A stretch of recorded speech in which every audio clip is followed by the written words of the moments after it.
Oh, yeah.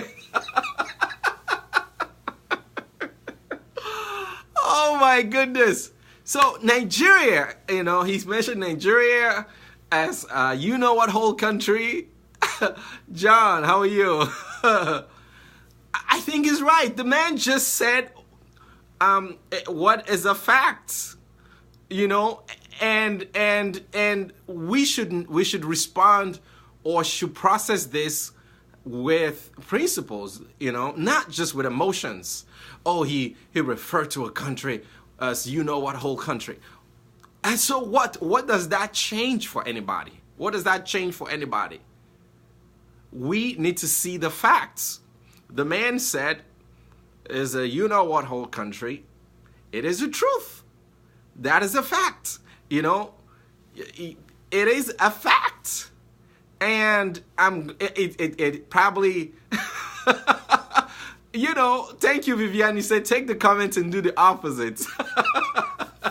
A lot of people were just so all raveled up and heated up and just I was like, come on, guys, he is saying the fact.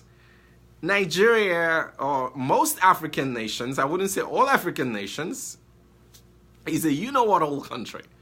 Because if you look at the systems, if there is any at all, it is like a daydream, that you have how many millions of people. Because I always ask that question that, you go to these countries and you're asking yourself, there's millions and millions and millions of educated people, millions and millions of trained people, there are millions and millions of citizens with brain. But the response, the results we get is a result of a you know what whole results. It is barbaric. And we have to ask ourselves, no system is in place. No order is in place. It's like a free-for-all fight. Have you ever seen a free-for-all fight?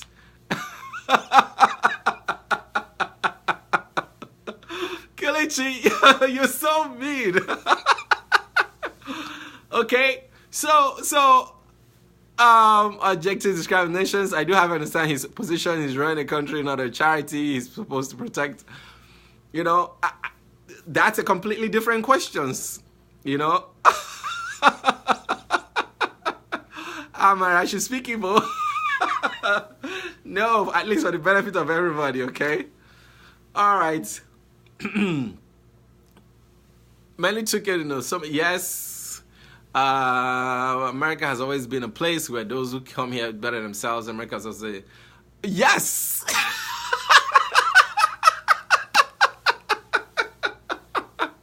It is.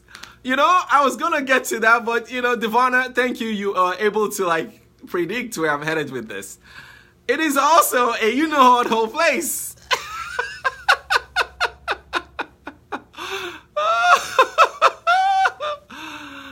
Okay. She said it's not what he said, but then he says the government as what whole, and where he start is he wants less work. Okay, that is what he prefers. But one thing we must always understand is the office of the president of the United States is a temporary office. It's not a lifetime office. It's not a monarchical system where you go in there, you're going to be there for the rest of your life. After a couple number of years, you're going to leave. So while you're there, we have to enjoy all the policies that you're going to be bringing. So, but for African countries, he is right. Y'all need to wake up and fix your country and understand that, so many of us wouldn't be here if all our systems are in place. If we had the best education, a lot of us wouldn't be here. If we had the best medical systems, a lot of us would not be here, But one thing I noticed is that we all come here, we'll learn, we'll go to school. I mean, Nigerians are part of the best, most educated, most intelligent, and just go to the schools. You see, lots of Nigerians are top of the line.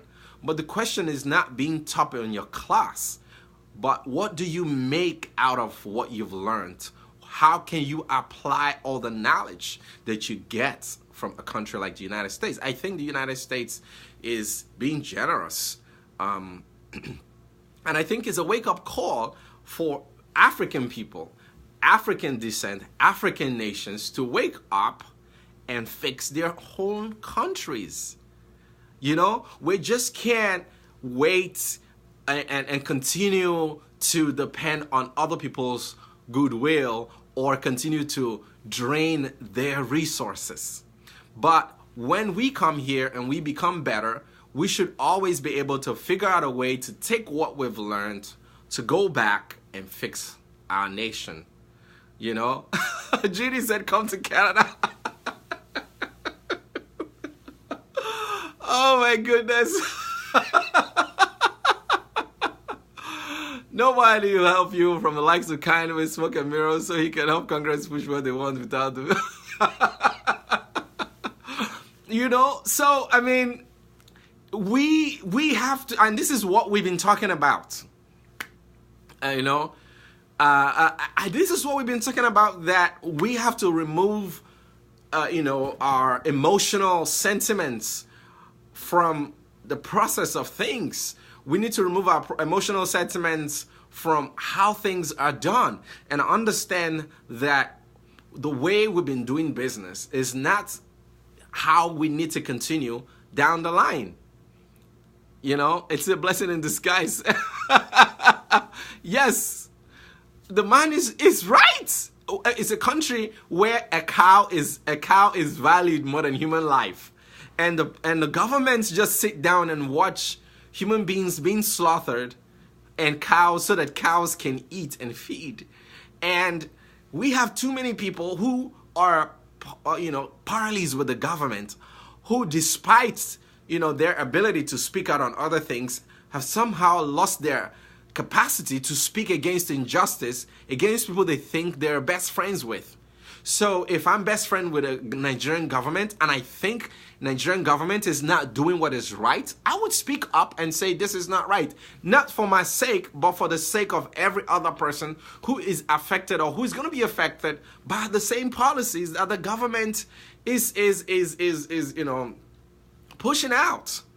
You know, the other time, this same discourse came up when, you know, Nnamdi Kanu, the agitator from the eastern part of Nigeria, made a comment and said Nigeria is a zoo. And they wanted to eat the man up. How can he say that? You know? You know?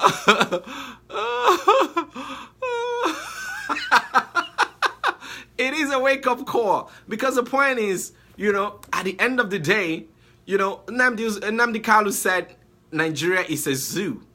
And they wanted to eat him up. Oh, why? How can he say that? And I said, it is a zoo. If there's anything worse than a zoo, it is a zoo. Because we need to wake up and we need to acknowledge our challenges. And we need to acknowledge our hurdles. What are the things we need to, you know, overcome? What are the things that we need to jump, and what are the things that we need to fix? And be objective and be factual and not just be emotional. Oh, how did Nnamdi say Nigeria is a zoo? And some people just wrote him off because he said Nigeria is a zoo. It is a zoo. If there's anything worse than a zoo, I'll call it that thing. And Donald Trump, you know, said it was an SHO. You know what, hole? It is right. And people are just screaming. Can't you see? Open your eyes and see. It is a you know what hole. It is. I mean, like, it's even a worse description than calling it a zoo.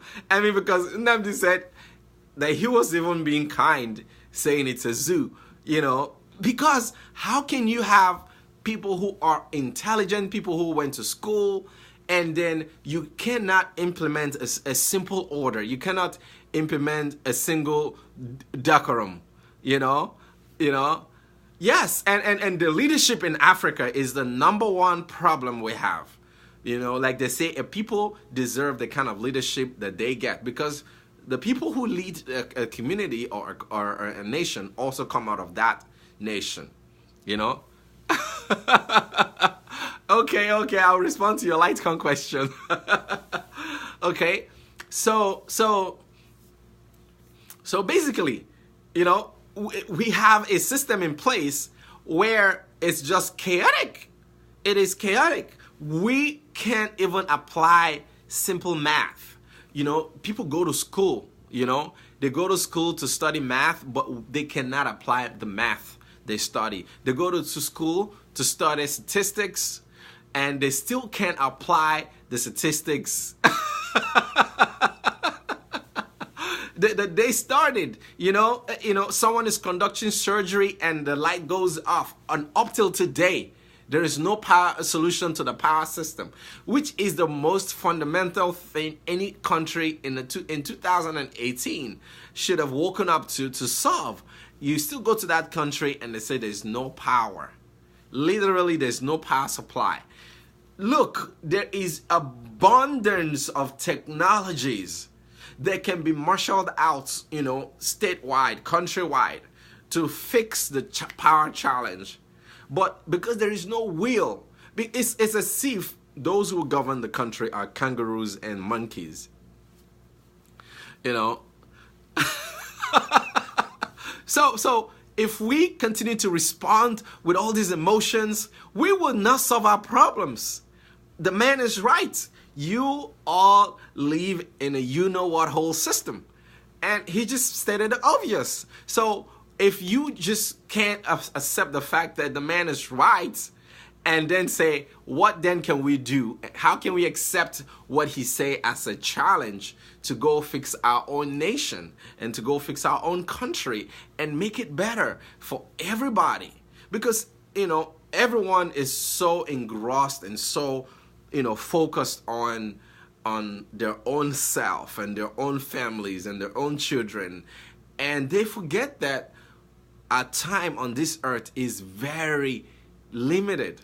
Like in a few years from now, you're not going to be here. Your children will take over. In a couple of years, they're going to take over. So what are we doing to instigate a system that we can look at and say, for the next couple of years, our country is, I mean, we don't even have a clear roadmap to where we're going, you know? You know, if there's anything worse than a you-know-what hole, that's what it is. And he was even being kind. So, and I got in trouble for this because, you know, when Nnamdi Kanu said Nigeria was a zoo, people were like, that was the only thing people took away. That how can you say Nigeria is a zoo? How can you say Nigeria is a zoo? Like, the young man got, you know, frustrated by the, you know, lack of order and lack of system and said, you know what, I don't want to be part of this, you know. And instead of us calling them to a dialogue and says, let's sit down and see how we can fix this problem, what can we do to make it better? It's like a marriage. You're married to somebody, but you can't hear them out. You can't have a conversation with them. You can't understand where they're coming from and what are their needs. You just want them to take everything you're giving to them. Even if you have the solution, you still need to listen to them. I mean, no marriage works where one person is just ramming stuff down the throat of the other person. Eventually, the other person is just going to get to a point where it's like, look, enough is enough. I can't take it anymore. And that's what the young man was doing. He said, look, we have to fix this problem. We need to restructure Nigeria. We need to restructure the system because it's not favoring us. And then every other person is saying, oh, shut up. Oh, don't keep quiet. You're not marginalized. Nothing is wrong. We're okay. Everything is fine. You're all over the place. You're in the north. I mean, like, that's not the point. The young man is saying it's a you-know-what hole. You know, he said it's a zoo. You know, and people started just emotionally, you know, and then sometimes you talk to people even in diaspora and you just look at the level of their reasoning. It's like talking to a, you know, excuse me, a pig, because the level of reasoning is so shallow and underneath. Like, dude, like, just be factual. Take all the emotions away. And then one of the things that, you know, is destroying the African countries is a problem of tribalism. It is one of the major problems because we see each other on a travel glasses, on a travel scale, and on a travel lens.